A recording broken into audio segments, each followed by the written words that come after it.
Varikotseliyaning hech qanaqa lazer bilan operatsiya qilish usuli yo'q. Bu aslida noto'g'ri. Men oldin eski ishlagan shifoxonamda, klinikamda shunaqa holat bo'lganki, bitta shifokor o'zini bemorini operatsiya qilish uchun bizning klinikamizga kelgan, operatsiya qilish uchun olib kirib ketgan erini.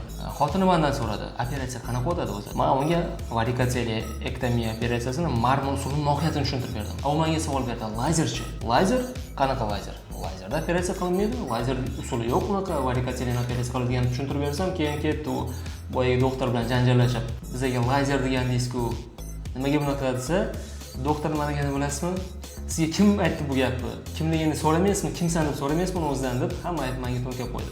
Meni yolg'onchi qilib qo'ydi. Aslida yolg'onchi kim? Keyin operatsion blokka kirsam, o'tirgan ekan menga qarab, nima qilasiz birov ishiga aralashib, birov nonni yarimta qilib deydi.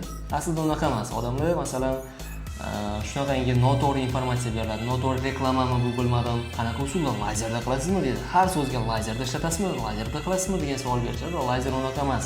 Lazerda qilinadi, gemoroid lazerda operatsiya qilish mumkin. Oyoqdagi kelgan varikozlarni qon tomirlarini lazerda qilish mumkin, lekin aynan mo'yaklarda varikotseliya kasalligini lazerda operatsiya usuli yo'q. Agarda kim lazerda qilib beraman deydigan bo'lsa, u albatta yolg'onchi bo'ladi.